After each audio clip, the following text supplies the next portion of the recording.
Muito se fala sobre transformar o mundo, mas você está pronto para realmente fazer isso acontecer? Transformar é agir, é ir na direção de um caminho ainda desconhecido. Para nós, transformar é tudo isso e mais. É ter a coragem de se reinventar. O novo deixa outras formas de conexão acontecerem. Por meio da tecnologia, do fomento à educação e às ideias empreendedoras, estamos criando novas experiências e ajudando a mudar vidas. Afinal, o futuro não é feito só de números, e sim de pessoas. Por isso, o nosso convite para a transformação é aberto a todos que querem ser parte dela. Mentes inquietas, projetos desafiadores e diversos, de startup a grandes empresas. Tudo isso é possível porque nos guiamos por um propósito ainda mais claro: transformar o mundo empoderando as pessoas a ver dados de forma diferente, ter novas perspectivas, descobrir possibilidades infinitas. Vamos transformar juntos? Oracle, a transformação começa aqui. A AWS é a plataforma de nuvem mais abrangente e amplamente utilizada do mundo. Organizações de todo tipo e tamanho utilizam a AWS para reduzir os custos, ficar mais ágeis e inovar mais rapidamente. A AWS fornece serviços tecnológicos sob demanda através da internet, com pagamento conforme o seu consumo. A AWS oferece mais serviços e mais funcionalidades do que qualquer outro fornecedor de nuvem. Isso faz com que ela seja mais rápida e fácil e tenha um melhor custo-benefício para migrar as suas aplicações para a nuvem e para criar qualquer coisa que possa imaginar. Com a maior comunidade de clientes em todos os setores de mercado, a AWS tem uma experiência incomparável e uma expertise em que você pode confiar para as suas aplicações mais importantes nos mais diversos e imagináveis tipos de uso. Labradoodle, donut de croissant, short saia. É uma saia e shorts. Todo mundo adora combinações. E as empresas também. E hoje elas estão adotando uma abordagem de nuvem híbrida com a IBM, que permite que você use inteligência artificial para se modernizar sem criar do zero, além de reunir todos os seus parceiros e clientes em um só lugar. É por isso que bancos, varejistas e empresas de telecomunicações estão escolhendo a nuvem híbrida, usando as ferramentas, as plataformas e o conhecimento da IBM. Olá pessoal, meu nome é Roberto Arruda, sou Chief Revenue Officer na SkyOne e eu quero convidá-lo nesse evento sensacional ABS Conference 2021. Hoje vai ter um roundtable que eu tenho certeza que você precisa participar. Ricardo Brandão, nosso CEO aqui na SkyOne, vai estar junto com outros feras discutindo como pensar fora da caixa. Eu tenho certeza que você quer reinventar o seu modelo de negócio, participar dessa dinâmica de transformação que o mercado está vivendo aí fora. Você e SV Software House não pode perder. Ricardo Brandão, nosso CEO SkyOne, vai estar com você nesse roundtable. Participe, venha conosco, seja bem-vindo. Nesse programa vamos explorar as origens do universo e encontrar a resposta para tudo. O mundo não é Totus! Totus ou Totivis? Eis a questão. Até Totus Brutus! Naquela altura eu estava tão desesperada, então eu só conseguia pensar no meu filho e gritar: é Tovis! É Tovis! É Totis! É Totis! Totivis. Aí diz a Shirley: é Totivis. Eu digo: não, é Totus. Santa ignorância! Vocês jovens não sabem mais pronunciar as palavras. É Compreende? TV Tocantins. Tocantins TV. Eu digo: Shirley é Totus e ela Totis. Eu disse: Shirley, vá tomar no... Tovis Talks, o seu podcast de tecnologia. Oh my God! Shalom! Gente, o certo é totus, mas não importa como você fale. Totus é uma palavra universal. Vem do latim, por isso que o V tem som de U e significa tudo. Porque no universo da tecnologia, é isso que a TOTUS faz. Tudo. Que nem eu! É TOTUS, a maior empresa de tecnologia desse Brasilzão. Ah, tá velho.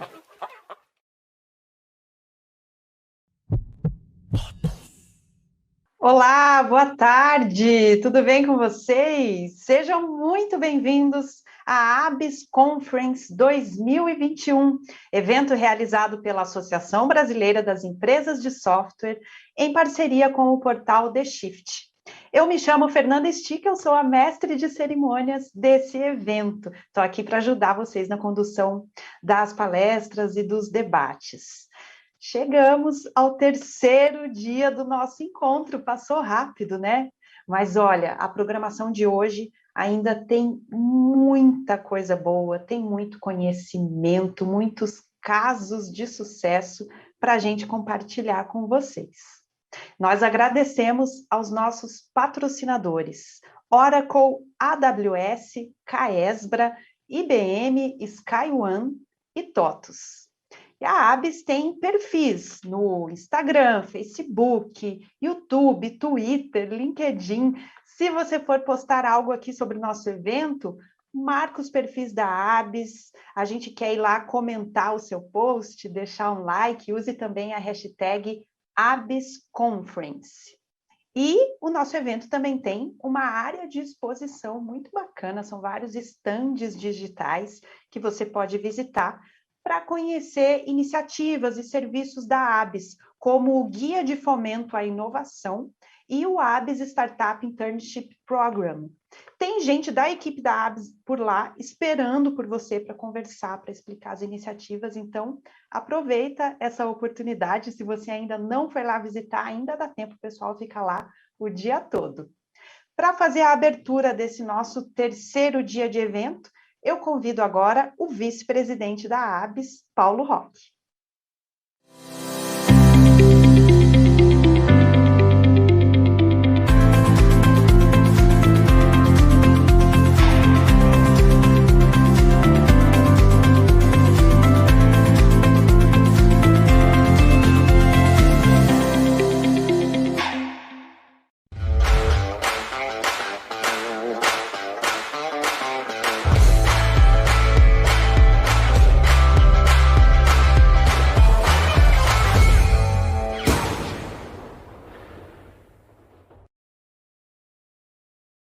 Direito autoral de software que estava sendo construída e a gente queria ter uma participação e uma voz e, com muito sucesso, conseguimos apresentar os nossos pontos de vista e fazer com que o software tivesse um direito autoral e que permitiu a criação dessa indústria toda. Hoje, 35 anos depois, a ABS tem cerca de 2.000 associados e afiliados em 24 estados do Brasil, quase todos, e no Distrito Federal. 85% da nossa receita, 85%, aliás, da receita de software no Brasil vem de associados da ABS. Eles têm uma representatividade muito grande, né? 77% dos nossos associados são pequenas e médias empresas, micro, pequenas e médias empresas. Nós também temos, obviamente, os associados grandes, mas tem um peso muito grande a pequena empresa. Nós temos serviços como assessoria jurídica e, principalmente, nos últimos 2 anos, nós temos comitês sobre os diversos assuntos, inclusive, por exemplo, o futuro do trabalho, em que se reúnem os associados, normalmente os donos e diretores das empresas, e participam de determinadas pautas, seja ela fiscal, futuro do trabalho e outros comitês. Nós temos quase 10 comitês em operação hoje. Tá? Nós temos também, a ABS tem planos de saúde e outros benefícios para os seus associados. Né? A pauta hoje é o fator humano, né? Eu vejo que a humanidade está se aproximando, na minha opinião, talvez o maior desafio que ela já passou, que é essa mudança radical de necessidade de qualificação das pessoas, em que novas profissões e novas qualificações são exigidas e muitas das qualificações antigas não terão mais lugar. Se a gente não conseguir, nós como sociedade como um todo, conduzir isso de uma forma inteligente, bem-sucedida, a gente pode ter muito problema de conflito dentro da nossa sociedade, né? A formação acadêmica, hoje em dia, tem sido questionada, e eu não vejo que, de uma forma geral, ela está respondendo às necessidades, ela está cada vez encolhendo, a gente vê pelo número de pessoas, às vezes, que entram na formação acadêmica. Eu vejo assim, você tem que pegar profissões que talvez venham a desaparecer, como motoristas, e dar uma nova habilidade para essa pessoa, nem sempre é fácil. Você vai fazer, por exemplo, com um motorista de caminhão que tem 50 anos de idade, você não vai ensinar ele a fazer o website, obviamente. Você vai ter que arrumar uma colocação para ele nessa nova ordem de necessidade mundial. Eu diria que nós estamos partindo para um aprendizado constante. No tempo que eu me formei, você se formava e ia trabalhar. Agora você tem que aprender todo dia, o tempo todo, tá? Eu tenho também o prazer de dizer que o ministro astronauta Marcos Pontes vai conversar conosco hoje às 18 horas, logo após a entrega dos prêmios Embaixador do País Digital e Protagonistas do País Digital. Sejam muito bem-vindos à nossa tarde de hoje. Obrigado.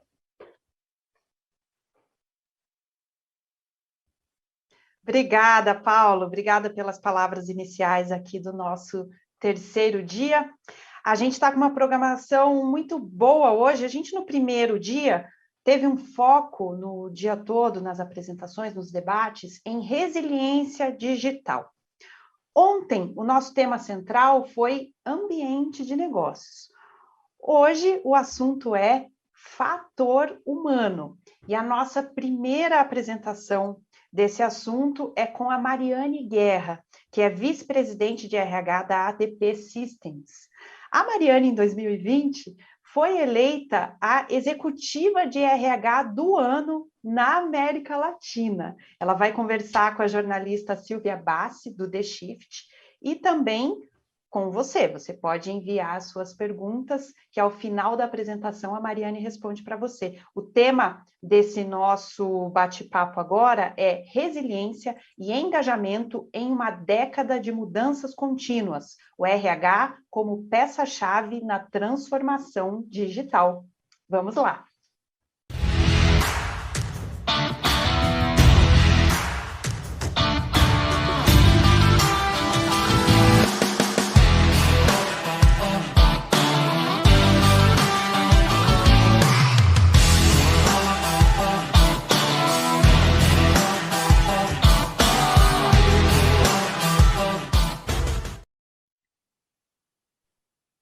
E aí? Olá, e aí? Tudo bem? Não vou dizer que faz muito tempo, que a gente falou bastante. Mas... Verdade. Mari, é um prazer ter você aqui. Acho que é mais do que um prazer, é uma alegria muito grande. Primeiro porque você devia ganhar o prêmio todo ano, na minha opinião, mas eu sou suspeita. Eu passei por uma empresa na qual você cuidava da RH, que foi a AOL, e foi uma experiência fantástica. A gente, como a gente conversou, você tem uma apresentação para fazer, acho que tem insights extremamente importantes, então eu vou liberar para você fazer e eu vou voltar depois para a gente conversar, porque eu tenho certeza que vai ter um monte de perguntas, e a gente, então, aí engata num papo de mais uns 15 minutos, beleza? Legal, Silvia. Eu estava pensando isso hoje, sabia? Eu provavelmente já trabalhava em recursos humanos quando a maioria das pessoas que está assistindo essa apresentação não tinha nascido, né? Uma boa parte, sim.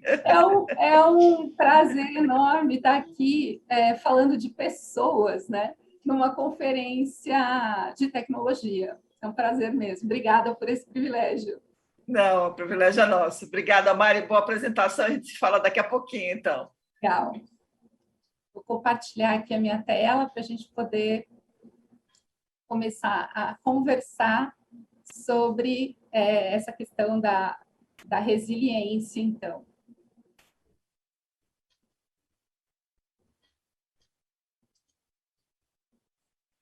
Muito bem. Pessoal, não é à toa que está todo mundo aqui hoje, ou melhor, nesses últimos 2 dias, falando sobre resiliência digital, né? Nós fomos atropelados, literalmente, por uma pandemia que mudou completamente a nossa maneira de ver as coisas, né? A gente descobriu com essa pandemia que a inovação ela não é feita só dentro dos laboratórios de pesquisa, né? Ela acabou sendo feita no dia a dia por analistas, secretárias, administradores, auxiliares, todas as funções de uma empresa que tiveram que responder rapidamente, se adaptar numa circunstância completamente sem precedentes para poder atender o seu cliente quando as soluções já não funcionavam mais, né? Basicamente foi isso. E o que a gente viu, né? Bom, a pandemia, ela trouxe coisas negativas, mas também trouxe coisas positivas.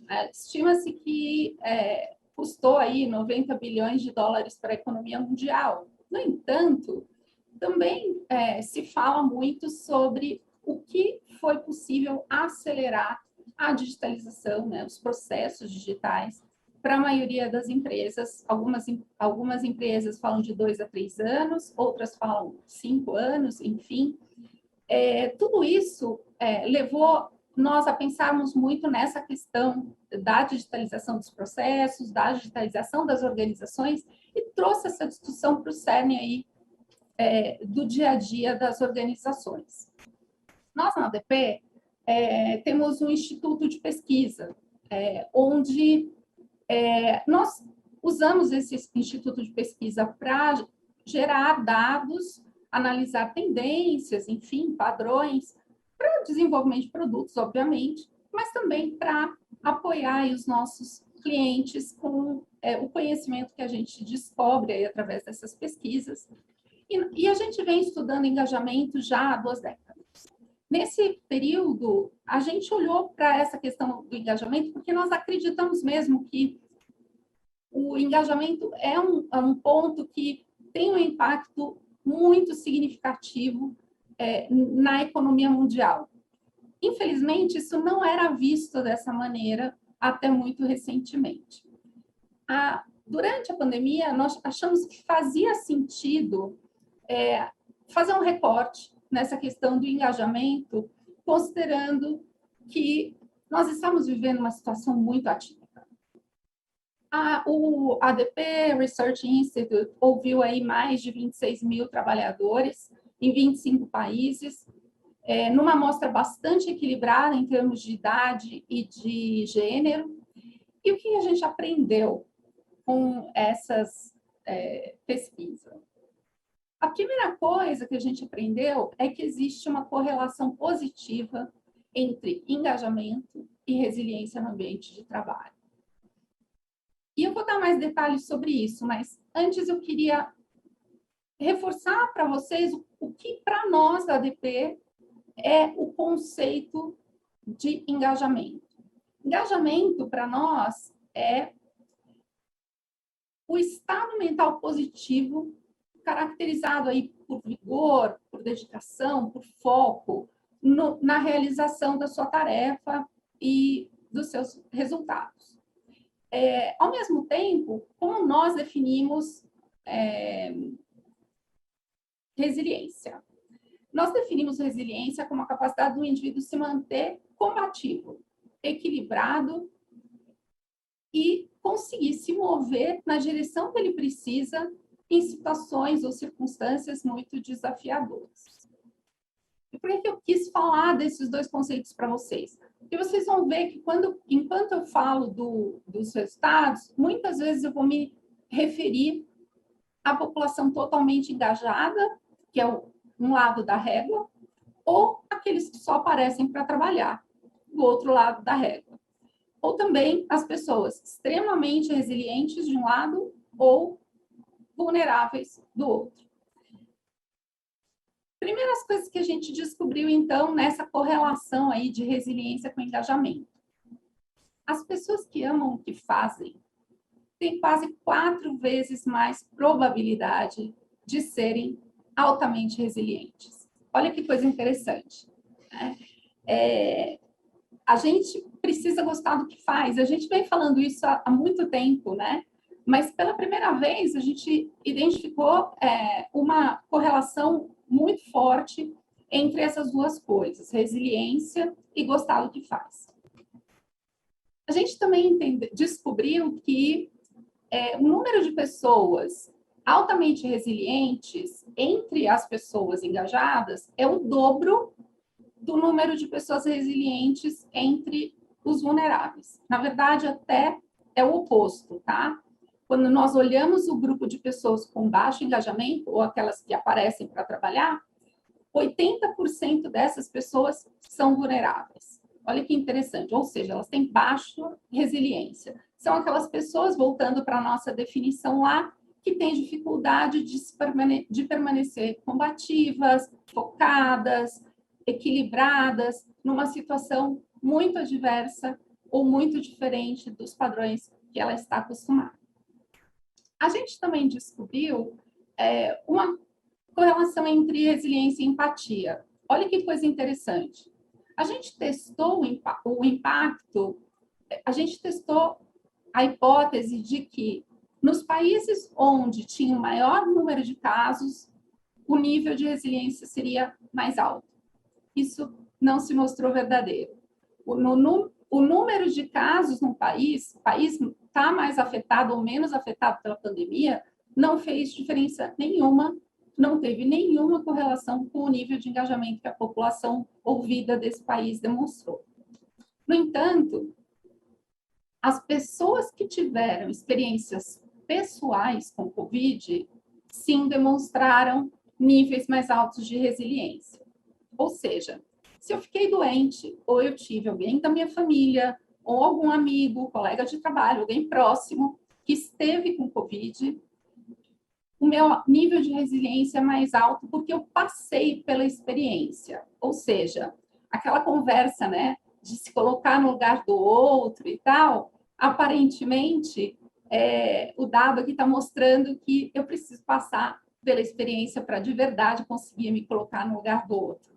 E olha que coisa interessante. A gente descobriu que os trabalhadores que experimentaram pelo menos 5 mudanças no trabalho, eles tinham 13 vezes mais probabilidade de serem resilientes. Então, se você tem um ambiente muito inflexível, com poucas mudanças, enfim, talvez você não esteja treinando na sua força de trabalho a resiliência.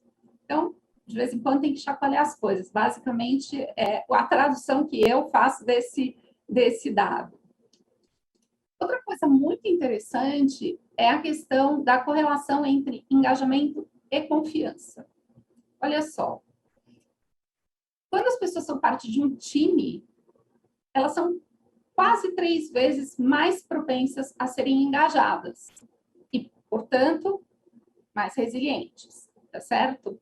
E isso não tem a ver com trabalhar remotamente ou trabalhar no escritório, tá, gente? Ou na unidade fabril, ou onde quer que seja. Fazer parte de um time não necessariamente significa estar junto do time fisicamente. Isso também a gente testou lá na pesquisa. Além disso, a gente descobriu que os colaboradores, os trabalhadores que confiam no seu chefe, eles têm 14 vezes mais propensão a serem engajados e, consequentemente, mais resilientes, tá certo? E quando eles confiam na liderança executiva da empresa, 3 vezes mais propensão a serem engajados. Essa informação, particularmente, me chamou muito a atenção. Por quê? Eu ouvi uma apresentação sobre engajamento e performance, e aí eu fui atrás desses dados. Quando a gente olha as pessoas com alto engajamento, o que a gente vê? 104% de performance, ou seja, essas pessoas superam em 4% suas metas. Quando a gente olha aquele grupo de pessoas que só veio para trabalhar, basicamente, nós vemos que essa população, em geral, apresenta, na média, um desempenho de 93%. Ou seja, elas ficam 7% abaixo do que seriam as suas metas ou seus objetivos. Nós temos aqui, então, claramente uma correlação direta entre engajamento e performance, e esses dados também são lá do Instituto de Pesquisa da ADP e foram testados usando como referência uma equipe comercial, uma equipe de vendas, e olhando os resultados numéricos mesmo de entrega que essas pessoas faziam aí ao longo de um ano. Por que aquela questão da confiança é importante, gente? Vocês são dessa área, né? Vocês devem ter ouvido falar bastante aí desse novo conceito de Tech Intensity, que outro dia eu aprendi. Na verdade, é uma combinação, né, da minha capacidade de adotar tecnologias inovadoras, combinado com a minha capacidade de integrar, adaptar, testar e fazer funcionar essa nova tecnologia. Tudo isso é suportado pela confiança na tecnologia, no processo, na organização, nas pessoas. Lembra lá, um pouquinho atrás, quando a gente falou da correlação entre confiança e engajamento, confiança e resiliência? Quer dizer que se eu não tiver confiança, eu não tenho Tech Intensity. É isso. Olha só, eu acredito nisso. Eu realmente acredito que a confiança na relação dos colaboradores com as suas próprias equipes, com seus colegas, com o seu líder, com a administração, com a organização como um todo, ela é fundamental para o engajamento e, consequentemente, para a resiliência. E aqui a gente viu, né, que ela também é fundamental para a sua capacidade de adotar novas tecnologias e digitalizar processos. A gente, normalmente, em condições normais, né, desenvolve soluções baseadas em padrões, tendências, enfim. Numa situação adversa, esses padrões desaparecem, né? As coisas deixam de funcionar da maneira como se esperava.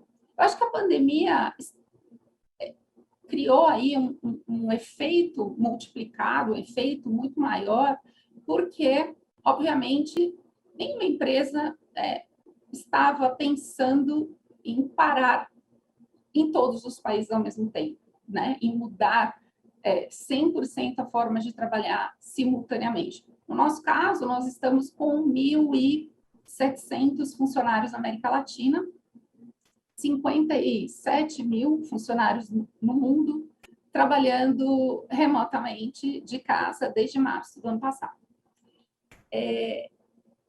Essas soluções, elas funcionam em condições normais. Quando os padrões desaparecem, o que fica?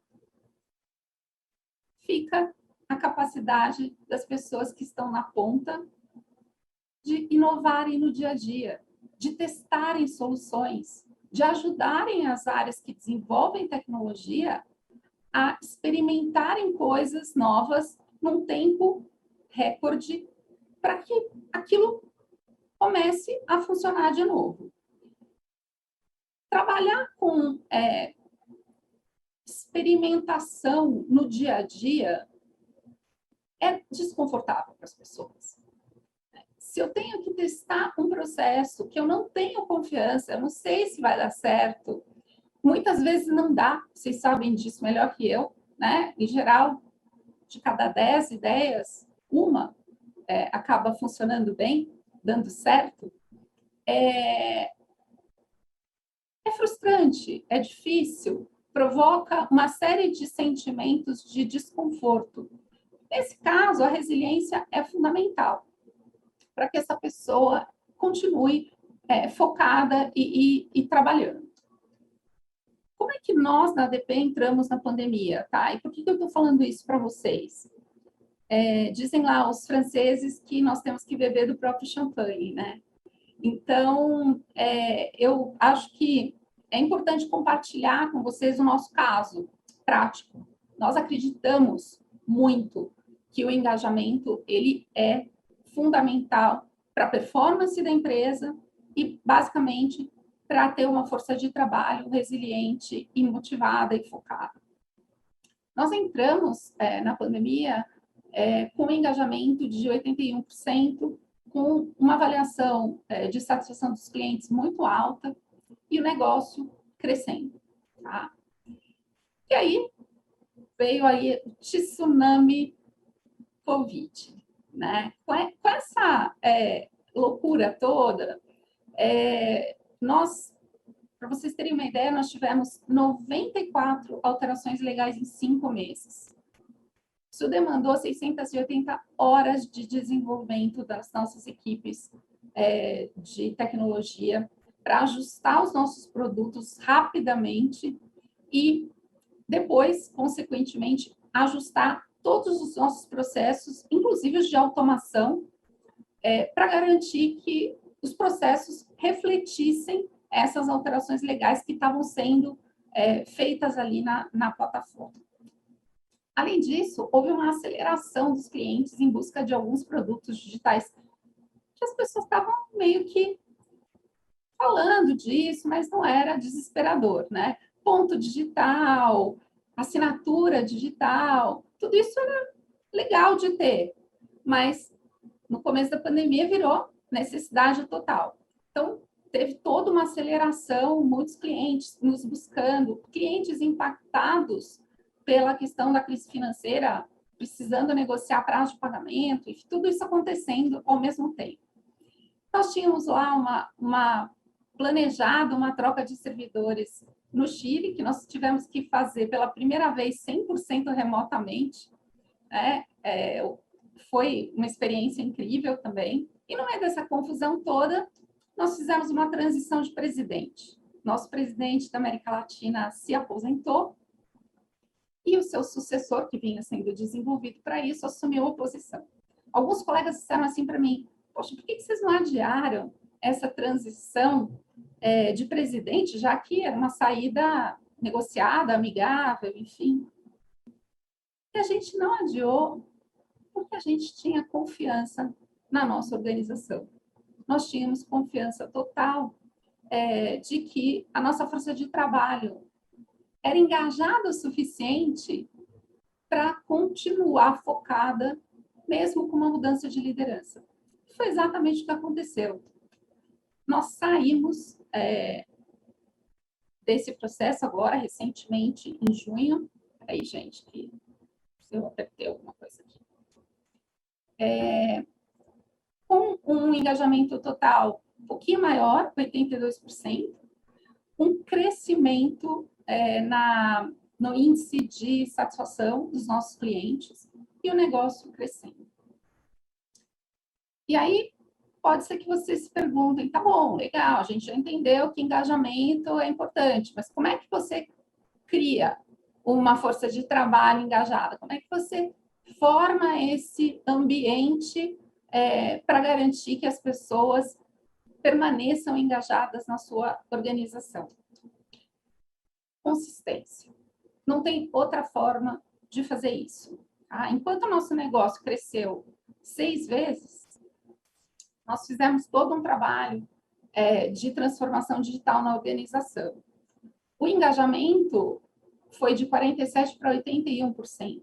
Nós fomos trabalhando isso ao longo do tempo, todo ano um pouquinho. Nós transformamos aí as nossas 15 plataformas legadas em 3 plataformas somente para a América Latina toda, 100% na nuvem, com ecossistema de automação, produtos e processos digitalizados, enfim, tudo isso nesse período. Além disso, a gente pode ver aí, saímos de uma percepção de inclusão e diversidade de 38% para 91% no mesmo período. O que eu quero dizer com isso, gente? Diversidade é fundamental para o processo de inovação. Na medida em que você vai se tornando uma empresa mais diversa, mais inclusiva, onde as pessoas podem ser o que elas gostariam de ser, elas podem ser elas mesmas, você vai conseguindo cada vez mais engajamento das pessoas e, consequentemente, resiliência, que te ajuda a fazer todo o processo de transformação digital que é necessário, ou de qualquer transformação, qualquer mudança, na verdade, na organização, né?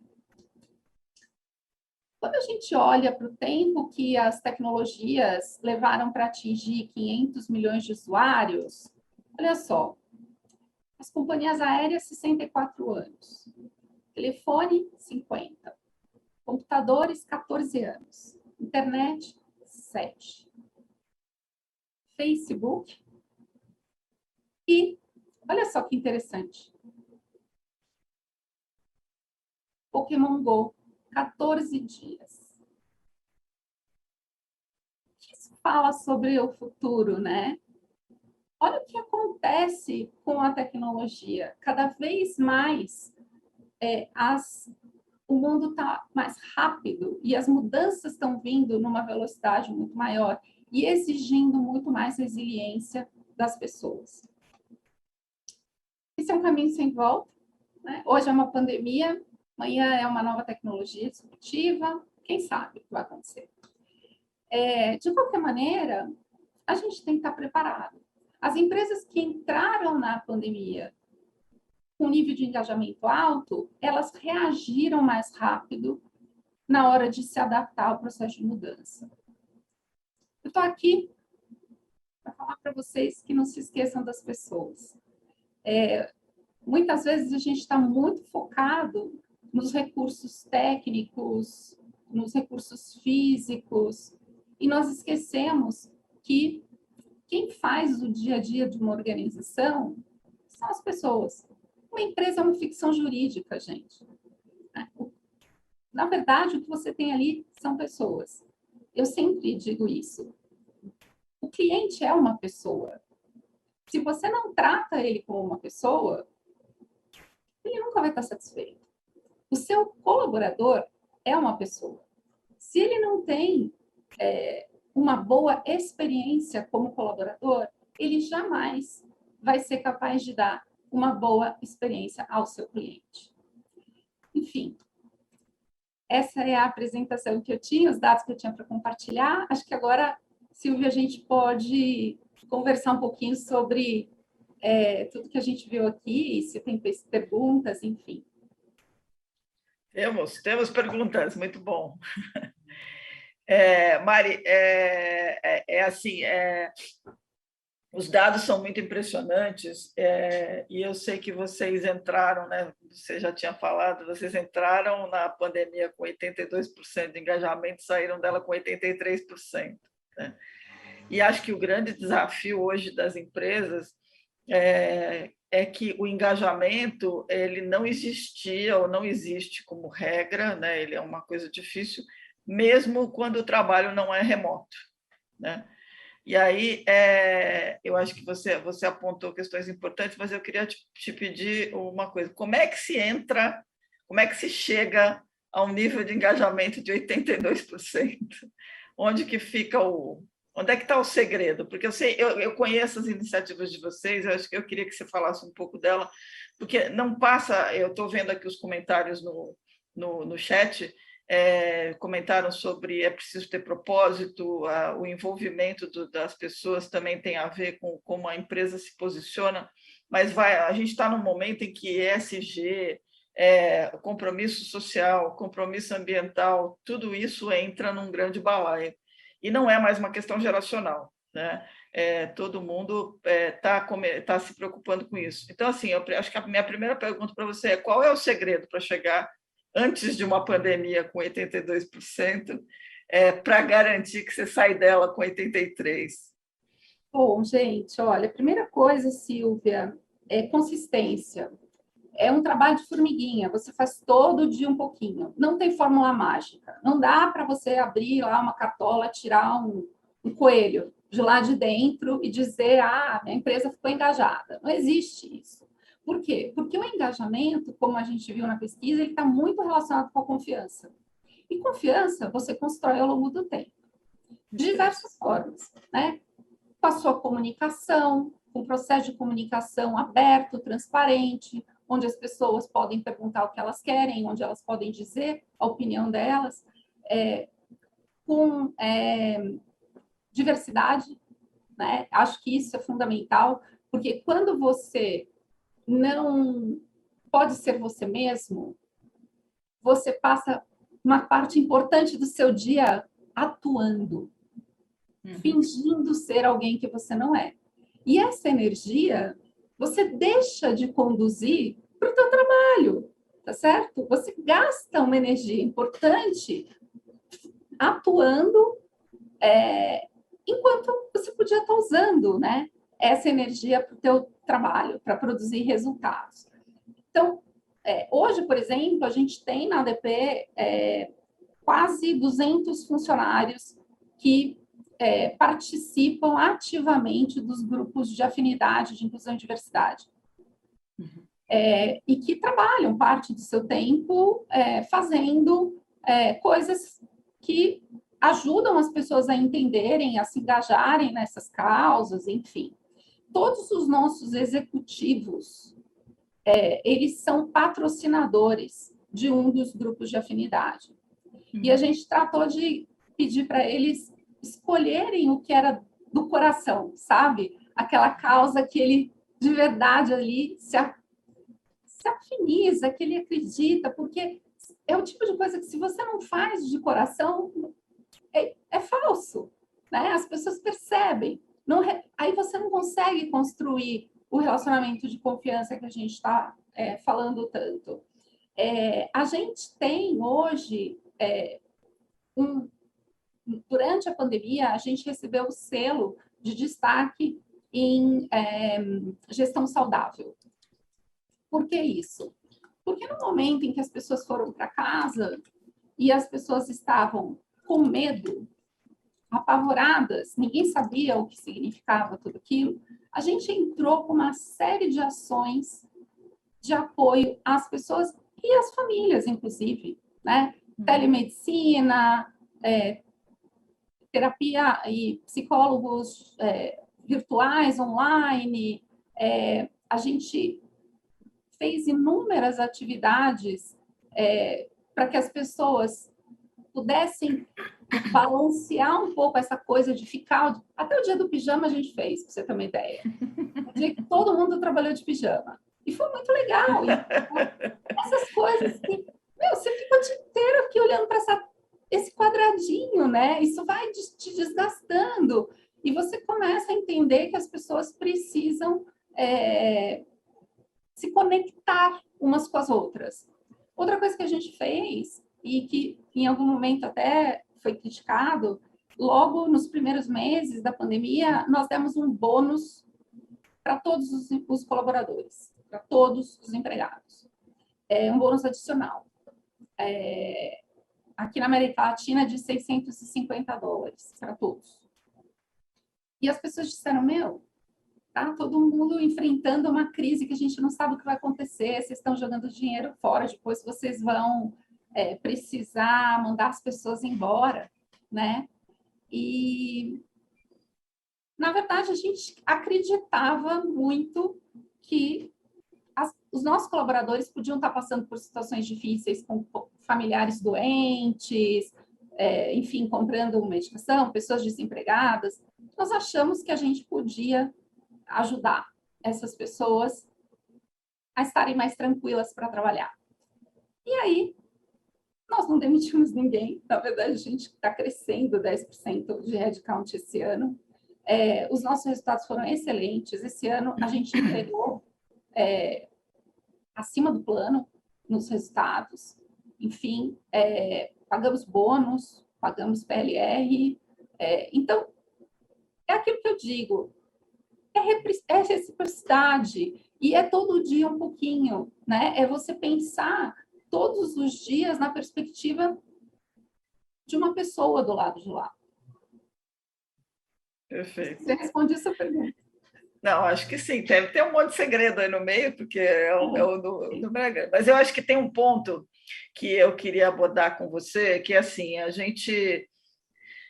as empresas hoje têm dois desafios, né, para dentro e para fora. De fora, elas têm que conseguir o engajamento, né, com o consumidor, entender esse consumidor, se engajar com ele. De dentro, elas têm que conseguir o engajamento e a resiliência dos colaboradores para conseguir fazer a passagem e, ao mesmo tempo, elas têm que desenhar uma rota de transformação que vai envolver definitivamente, a gente vai ver isso no próximo debate, a questão do upskilling, do reskilling, da criação de novas competências e tudo mais.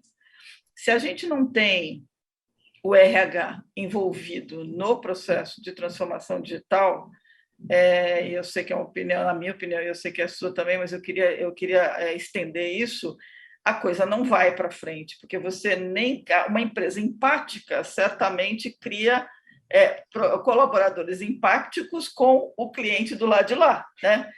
Mas ela também precisa cultivar um outro tipo de comportamento e um outro tipo de competências. Não dá para fazer transformação digital sem RH envolvido no board, né? Não dá. E no dia a dia também, Silvia, a gente automatizou os nossos processos ao longo dos últimos anos, a gente introduziu robôs, chatbot, enfim, todas essas coisas, e praticamente todas as funções operacionais que nós tínhamos, elas foram automatizadas, elas desapareceram. Nós não demitimos ninguém nesse processo. Hoje nós temos um contingente aí importante, eu diria, do que seria feito por pessoas que hoje é feito por robôs, tá certo? Coisas muito operacionais, digitar, pegar daqui, levar para lá, enfim. Como é que a gente fez isso? Uma parceria do RH com o pessoal de tecnologia que estava desenvolvendo esses processos, e nós fomos fazendo workforce management. A gente foi fazendo, na medida em que as fases do projeto de automação iam avançando, a gente ia retreinando essas pessoas para assumirem funções diferentes em outros clientes que estavam crescendo, em outras funções que eles não conheciam antes. E com isso a gente foi mantendo a organização crescendo e funcionando, ao mesmo tempo que a gente dava oportunidade para as pessoas também desenvolverem novas habilidades, enfim, para poder continuar empregados, né? Eu acho que esse é um ponto importante, e você falou do SG, né? Eu falo muito isso, tá? Responsabilidade social não é só você fazer trabalho voluntário. É você se preocupar com as pessoas que você emprega, né? É você pensar que se você vai entrar com uma tecnologia que vai desempregar um número muito grande de pessoas, você tem como empregador uma responsabilidade social de garantir que essas pessoas tenham uma oportunidade quando elas saírem da sua empresa. Óbvio que se você não tem um negócio que está crescendo, a gente não conseguisse fazer isso que nós fizemos. Mas isso não isenta a empresa de preparar essas pessoas para irem para o mercado numa condição um pouquinho melhor, sabe? É meio Pequeno Príncipe, né? Você é responsável pelo que você quer. Eu acho que é isso mesmo. E é o que a gente fala o tempo todo. Como é que você, né? A gente vê, às vezes, aí as pessoas tomando decisões, contrata uma pessoa hoje, daqui 3 meses, chega no RH e fala assim, desculpa, ele não está indo bem, não gostei, manda embora. Não vai mandar embora não, meu filho. Contratou, a decisão é 50-50, 50% cada um aí que errou nessa decisão de trazer essa pessoa. Então, agora faz dar certo, tá? Né? Se esforça um pouco, vamos lá. Né? Vamos dar um tempo para a pessoa se adaptar e progredir e alcançar o nível de desempenho que a gente espera. Então, aí estão os segredinhos que você estava falando. São essas pequenas mensagens que são passadas para a organização através das ações que a empresa faz, né? A gente, da maneira como a empresa toma decisões, se você toma uma decisão basicamente focada em número, sem olhar para a parte humana dessa equação, você certamente não vai manter um nível de confiança, entendeu?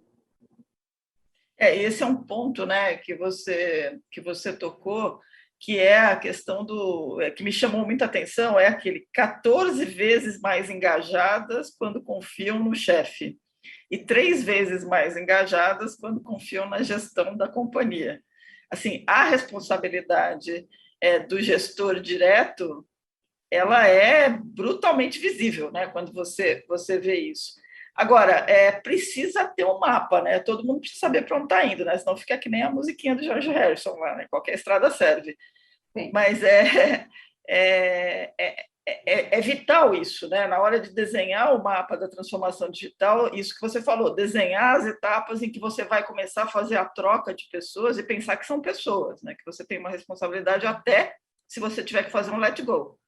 E que você vai ter que também preparar sua liderança para isso, né? Uma liderança que, eventualmente, está acostumado a coordenar uma equipe de uma forma e vai mudar completamente a maneira de fazer a gestão do trabalho, porque agora ela não vai lá olhar o que a pessoa está fazendo, ela vai usar um painel de controle, tá certo? Para medir os indicadores e perceber se a gestão, se a produtividade está boa ou não está, enfim. E eu sempre digo, tem uma questão importante com a questão de liderança, sabe? Eu fico um pouco, assim, com pena dos líderes, porque a gente fala muito assim, o líder tem que ser bom, o líder tem que ser empático, o líder tem que ser participativo, ele tem que ser inclusivo, ele tem que ser não sei o quê. Todo mundo diz para o cara o que ele tem que ser, mas ninguém explica como. Uhum. E aí, esse pobre desse líder tem que ser um super-homem, super-mulher, ele tem que ser bom em tudo, é impossível. Ele nunca vai ser, né? Então, eu acho assim, a área de RH também tem um papel muito importante em apoiar essa liderança, em ajudar nos comos, no mapa, como você mesmo disse, né? Como é que eu chego lá? Tá bom, eu tenho que ser empático, né? Quer ver um exemplo muito simples? A gente tem hoje, a gente está acima da cota em pessoas com deficiência na ADP. A gente tem, inclusive, o número de pessoas com deficiência que não são cotistas, não são considerados cotistas, tá?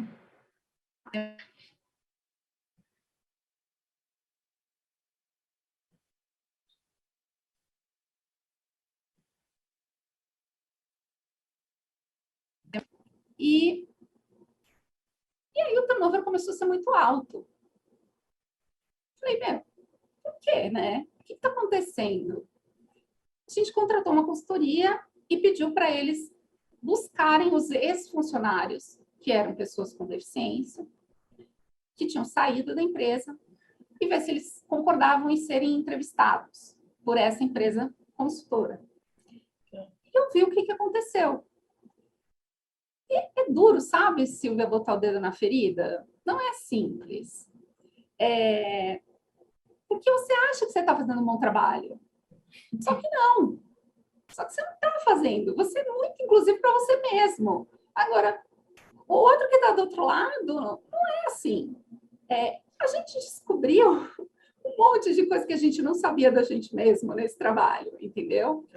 E uma das coisas, por exemplo, que a gente descobriu é que os nossos líderes, eles não conversavam com os seus colaboradores sobre a sua deficiência, porque eles achavam que eles tinham que tratar todo mundo igual, porque senão eles estavam discriminando. Só que na hora que eu não converso com aquela pessoa sobre uma deficiência que ela tem, eu também não ofereço recursos especiais, eu não ajudo aquela pessoa a se adaptar no trabalho, eu não ajudo ela enfim, encontrar ali a melhor maneira dela ter uma boa performance, né? Então, assim, querendo acertar, os líderes estavam errando.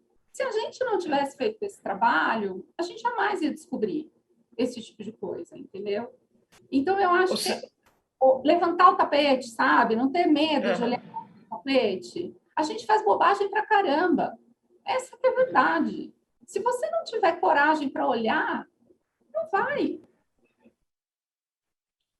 Muito bom. Essa questão é importante, né? Ao invés de incluir, parte para o capacitismo, e aí fica aquela coisa complicada. A verdade é que a gente vive tempos muito, muito complexos, né? A gente está falando de múltiplas gerações convivendo no mesmo ambiente de trabalho, a gente está falando de desafios corporativos, e ainda por cima vem uma tal de transformação digital para complicar a vida de todo mundo. Mas, assim, como diz os americanos, né? It's the people stupid. Né? No bottom line, no fim das contas, a transformação digital é feita por uma cultura corporativa que é feita por pessoas, são as pessoas que vão carregar isso, e não tem caminho. A gente está acabando, eu queria pedir uma última dica sua. Assim, se tem uma única coisa, um primeiro passo de alguém que esteja tentando chegar lá, qual é? Medir, métrica. Tá. Não tem vento favorável para quem não sabe para onde navega, tá certo? Então, a primeira coisa é medir consistentemente, porque aí você vai ver aonde você não está bem e o que você tem que fazer para melhorar. Então, o primeiro passo é esse: pesquisa, entra com pesquisa de engajamento, vai olhar, vai avaliar o que não está funcionando. Não queira resolver tudo de uma vez, não dá. Tem que atacar, sei lá, 3 prioridades por ano e ser consistente na linha do tempo, sabe? Não é tipo, hoje eu sou ótimo de comunicação, amanhã eu não comunico nada. Não é assim. É aquela coisa de manter o processo sempre funcionando. Essa é a minha dica. Sensacional, Mari. Olha, eu te agradeço muito, muito. Foi muito bacana ouvir. Eu acho que a tua experiência deve ter deixado muita gente com a pulga atrás da orelha. Espero que tenha, né? Porque uma das missões de qualquer evento é deixar as pessoas saírem mais incomodadas do que elas entraram. Eu acho que você incomodou bastante. Então, essa é a intenção. O dia de hoje é para incomodar mesmo. Então, tá, Mari, de novo, milhões de obrigadas, gratidão por essa tua participação, e a gente se vê ainda mais tarde. Obrigada, a gente continue aí com a gente.